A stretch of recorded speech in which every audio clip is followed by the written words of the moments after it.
Hi, and welcome to the Marketing Optimization Podcast with Alex Science. I'm your host, Alex Harris, and today we're talking with John McIntyre. How you doing, John?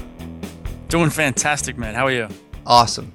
John is an email marketing expert and the founder of the Email Marketing Podcast and emailforecommerce.com. To get started, John, I want to ask you, what is your definition of optimization and why is it beneficial? I think I'd like to go back to what Albert Einstein said. Albert said, good old Albert, said something like, the most powerful force in the universe is compound improvements, which, to me just sums up what optimization is all about. When you can make small improvements, maybe you get a 10% improvement this week, maybe you say 10% a month. Let's just say 10% a month overall, and you do that every single month for the next 12 months. After 12 months, you've got, I think it's around about a 120% improvement. So like a 12... like a kind of doubling, more than doubling it instead of just a linear increase. So that to me is what optimization is all about. I love it because I love that compounding effect, and I try to teach that to all my clients, and especially in email marketing, when you're making these little tweaks, doing testing of your emails to really figure it out. Once you find out what wins, continue to do more of that, and it's going to double, triple over time. Yeah, and I think the really cool thing is that it gets you. Too many people focus on it's kind of like it's easy to bring your ego into it. And if you're not doing good, well, you're a failure, you're not doing it right or anything like that. But when you look at it from just a numbers perspective, you just it's just a step-by-step thing. You make small changes every month that compound over time, and eventually, you're making money. You test your way to profitability. Perfect. Let's tell everybody how you got started doing email marketing. Well, it depends how far back you want me to go. It was about a year ago. I'm from Sydney, Australia. I live in Thailand right now. But I was in Sydney, Australia. I'd just been overseas to Nepal, trekking and volunteering. Came back, landed in Australia, had to get a job, move out of home, and do all that boring stuff. And I was just bored out of my rent. Didn't want to be there. I wanted to do some business stuff. So I ended up finding myself a job doing the marketing, internet marketing, kind of like the blog website marketing for a resort, a beach resort of all things, on some tiny little island in the Philippines. So I bought a one-way ticket. I got the job, bought a one-way ticket, and moved to the Philippines. And the idea was that while I was working on their business, helping them with their marketing, I would spend, which would take about 1 to 2 days a week, I would also spend the rest of the time working on my own business. So after, say, a few months, probably it was meant to be 4 months originally, I would then take off and do my own thing. It's kind of like, it was a bit like an internship. But after 4 months, nothing was happening. I was almost running out of money. I didn't have anything going on. When I got there, the site that I had some ad revenue got wiped out by a Google update. So that was going, and I was kind of, frantically trying to pull something together. And I tried a few things, and it all failed until I started copywriting. And I taught myself copywriting, read a few books about it, started practicing handwriting sales letters, which is it's a whole nother thing. We have a whole podcast on that. But started there, and then one of the first jobs I did for someone was write an email autoresponder.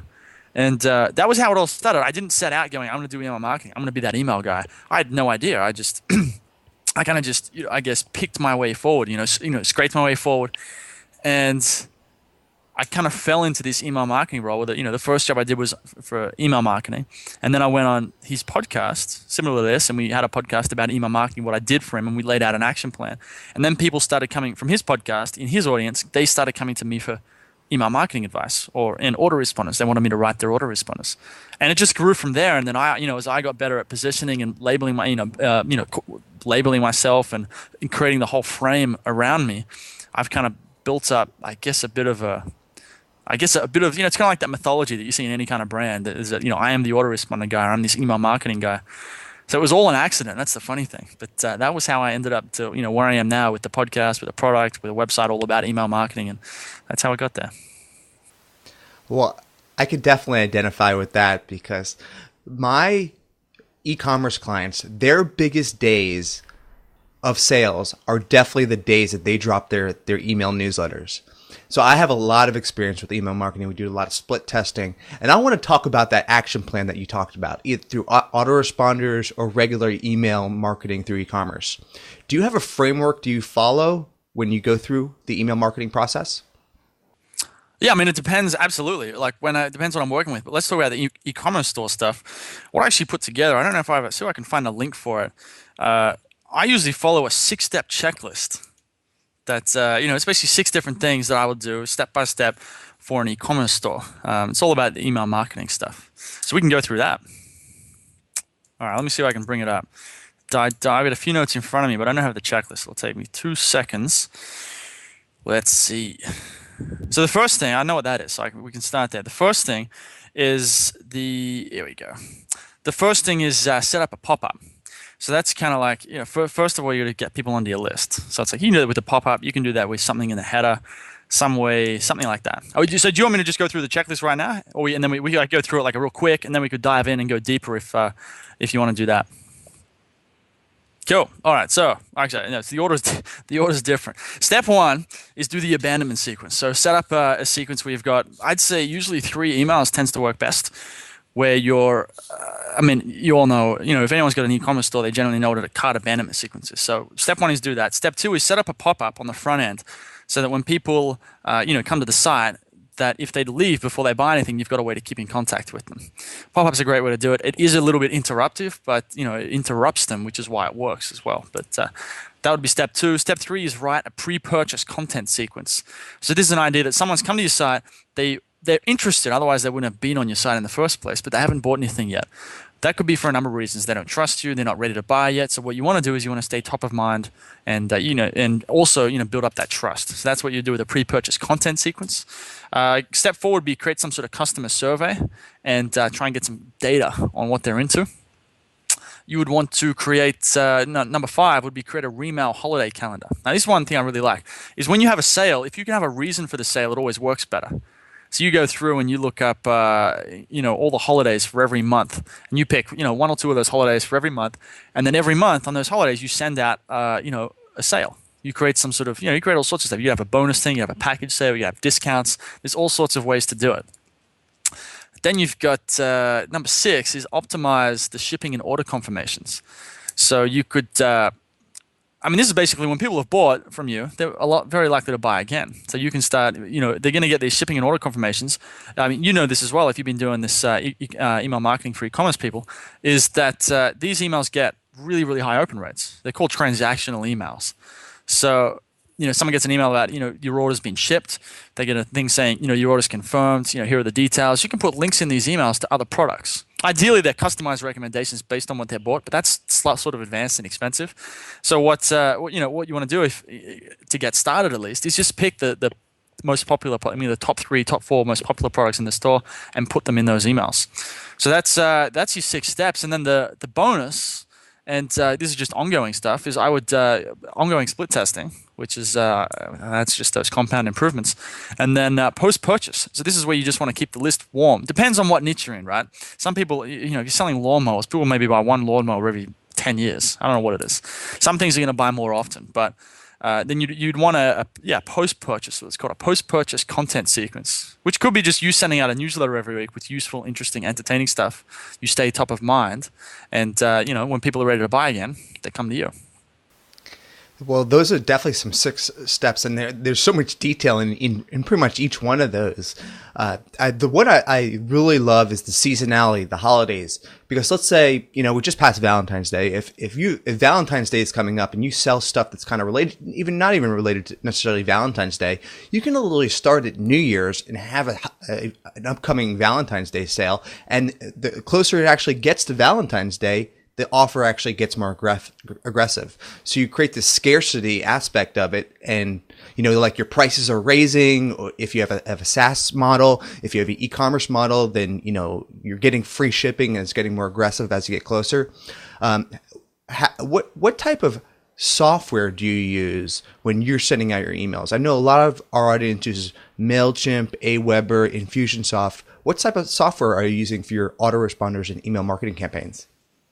I tend to use, right now, I just use Aweber. Really? You could go, yeah. It does the trick. For most of this stuff, it's going to do the trick. Some of the e-commerce software is what's going to send those transactional emails. But, I think people get too caught up thinking that they need the perfect software. Like Aweber works, MailChimp works, ActiveCampaign, some of the all of them work. Infusionsoft works. Depends on what level of sophistication you want. But the big win that I see, with most people is just setting this up.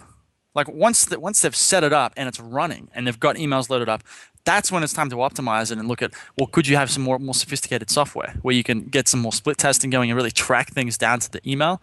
But I think step one, and is just to get it set up. Actually, do the work, set it up, start sending emails, which you can do with something with something simple like Mailchimp. Yeah. Now, you briefly talked about the copywriting aspect of it. Do you have some best tips to offer about the writing that you add to your autoresponder or email marketing series? Absolutely. I mean, one of the big things with email that you got to keep in mind, this is going to vary. It depends on what emails you're sending out. If you're sending out an order, shipping confirmation, or an order confirmation, you're going to want to be fairly professional because you're dealing with payment details. This is really personal, secure stuff. So stick with that vibe, okay? But with the average email, I think, let's say you got your pre-purchase content. This is, an autoresponder sequence on the front end or an autoresponder on the back end or newsletters, that kind of thing, sales. You want to be conversational. You want to be, keep it casual. One thing is, I think if you can have the emails, ideally they're sent from a person. So in the from name, which in Gmail you have the subject line, but to the left of the subject line, you've got someone's name. It might be it's called the from name. So instead of sending from, your company name and then you get an email, which is obviously just an email that's trying to sell stuff, which pushes people away, I would ideally, depends on, I guess, the market. Ideally, it's coming from someone specific in that company. Could be just a first name like John, comma, and then company name. Or it could be just an actual person like John McIntyre, and then you just have the subject line. That's just to start with. But then in the email itself, if you're sending out content emails or bringing people back in, this depends. So much depends on what markets you're in, on what these people are like. I would, me being a copywriter, I tend to veer towards, words are more important than design. I don't think you need to go with super flashy HTML designs. What seems to work best is make sure you have a menu in the top of every email that looks like a website menu. Ideally, it looks the same as your website menu, a similar color, similar design, because people will interact with this email as though it's a website. So if you put links to different categories on your site, they're going to click them, they're going to end up on your site, they're more likely to buy stuff. But I would use text. It's the words that do the selling. So I would say less HTML, less design, less flashy colors and all that sort of stuff, more text on articulating how your products solve the problems of the people in your market. Yeah, just test and iterate, figure out what works, and then do more of that. And don't forget those alt tags if you do use images. Absolutely. Let's talk about maybe some open rates. Do you have any tips to improve the open rates of the actual emails? There's a ton of stuff you can do with open rates and emails, but depends what sort of, like I said, the transactional emails, the order and shipping confirmation, you can get really high open rates just because people have to open them. As for your pre-purchase and post-purchase, I think step one, the main thing when you want engagement, when you want good emails, people to enjoy your emails, the biggest thing is send stuff that people want. That's not a simple tactic or simple, magic switch you can flip and then be successful at it and just get those high open rates. But at the end of the day, that's what it's about. If you're sending emails that people want to open, they're gonna read them. Now, as for that, here's what's interesting. People think it depends what you're selling. If you're selling, an ebook, you're gonna be selling how-to information, which is wrong. I would say if you're selling any sort of product, it's kind of like how many emails can I write about the product? I'm selling makeup. How many emails can you write about makeup before you run out of things to say? You just say the same thing over and over and over again. But this is the thing with email marketing. You don't need to always talk about makeup. You could tell a story about what the ancient Egyptians did 3,000 years ago with their makeup and then tie it into a pitch for your product, right? You could tell a story about, Chinese concubines, what they did 800 years ago. I'm throwing out ideas off the top of my head. You could talk about a special rock that they found in the Himalayas that has this special mineral in it. And now, scientists studied it. They did a study in, New York in 1979, and they found that one of the components in this rock called hypothalamidine or something, some really hard to pronounce word. They found this compound that actually has these anti-aging effects in the skin. And what we've done is we actually included this with our makeup. It's one of the ingredients of this so-and-so makeup. So, with an email like that, you're pitching, but you're also being interesting and entertaining at the same time. And you're creating a kind of an aura of mystique around your products. You could do this with pools, you could do this with lawnmowers, you could do this with the most boring household tools like kitchen knives.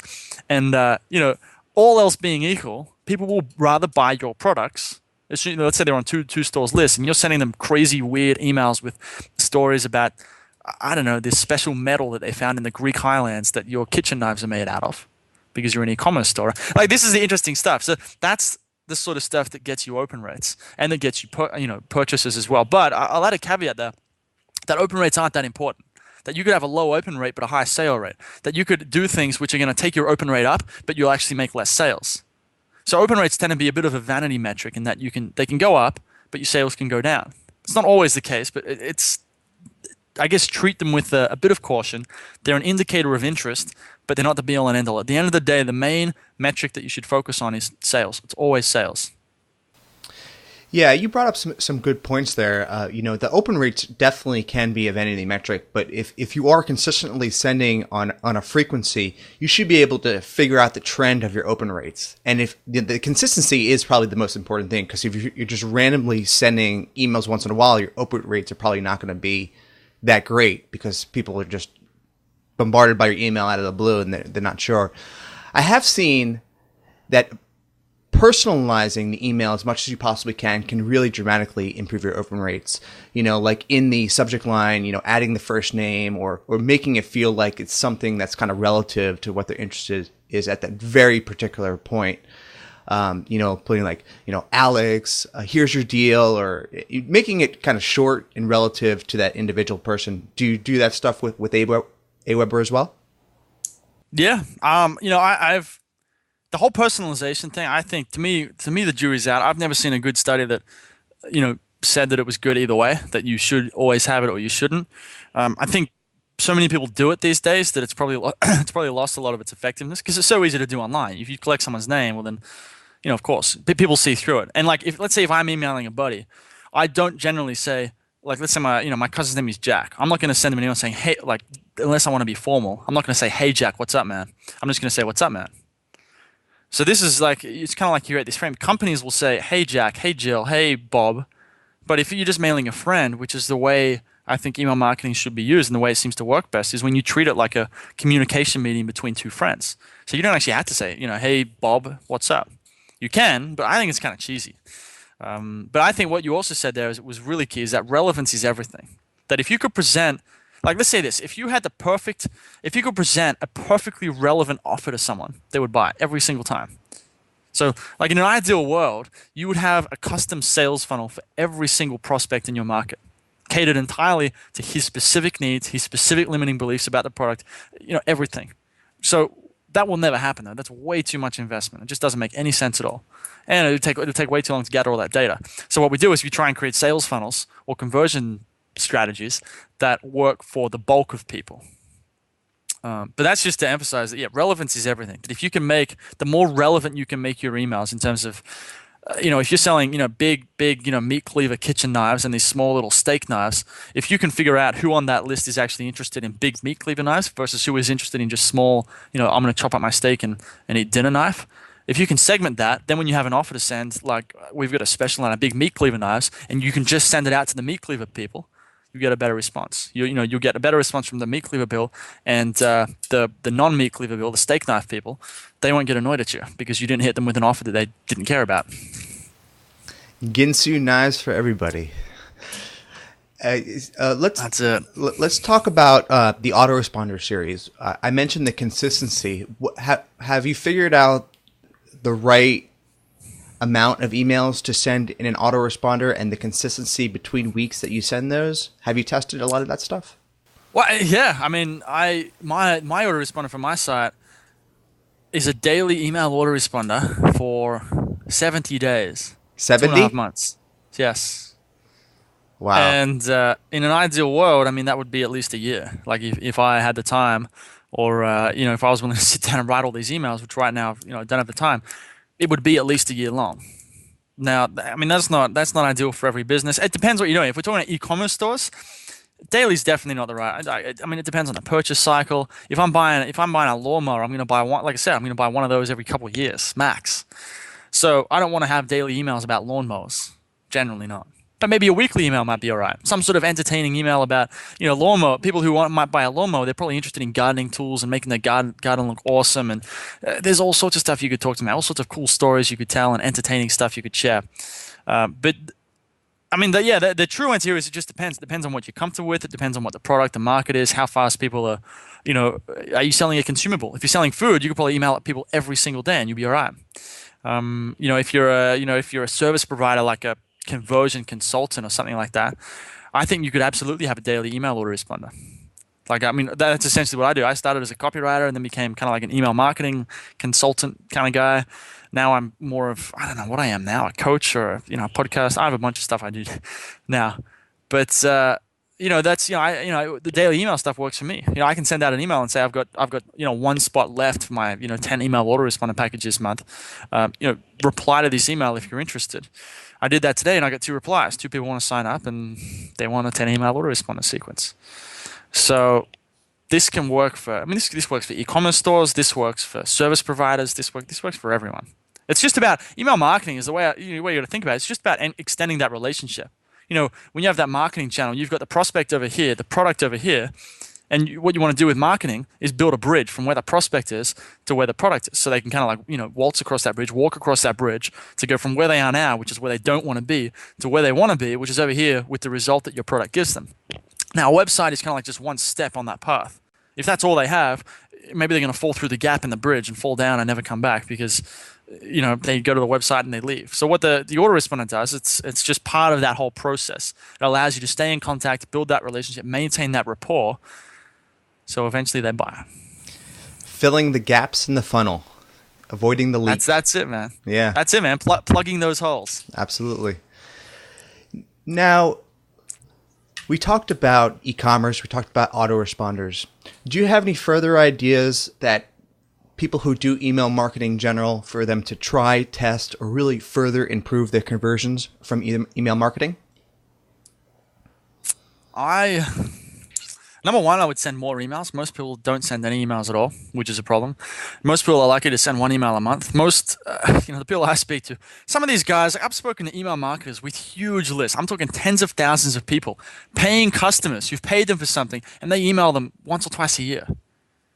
I think that is completely ridiculous. Like, there is so much money in that list, and it's not just about the money. There is so much money in there because there are so many people on that list with problems that need to be solved, and the person with that list is too lazy to figure out how to use email marketing to sell them. So I would say at least what most people need to do is most people should be sending emails more often, whether they're an e-commerce store, whether they're a service provider. I mean, step one is start collecting emails. Use a pop-up, use a sidebar form, something like that, and send more often, at least once a week, preferably twice a week, or even daily, if you're comfortable with that. Plus, one of the advantages of doing more, sending more often as well, especially daily, is you get so much more practice at writing emails that you just can't help but get better at it. I have this theory that to get good at anything is you just have to be willing to be bad at it for long enough to get good at it. If you can suck at something for long enough, eventually you're good at it. You don't suck anymore. It's the same with email marketing, with copywriting, with conversion optimization. So, excellent. Let's close by telling people about you or about your site and maybe your Twitter as well. Okay, cool. Yeah, so my name is John McIntyre. I'm the autoresponder guy. That's what people call me. That's what I tell people to call me now. A lot of people call me that, and it's quite cool. I have a site at themcmethod.com, which is a site which goes into more detail about email marketing. The main concept is that you can increase your email profits by 25 to 100% in 90 days or less without spending more on advertising. So this is by just understanding how to do email marketing properly, which parts to focus on, how to write the emails, even if you have no idea what to write about.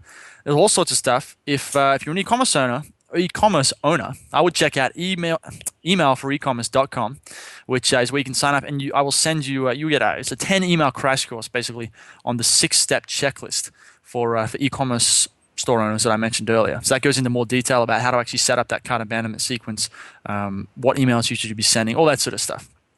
That's where to do that. My Twitter is John McIntyre. So that's JohnMcIntyre _. It's a bit awkward. The real, some other John McIntyre guy, he doesn't even use his Twitter, but he's got the main one.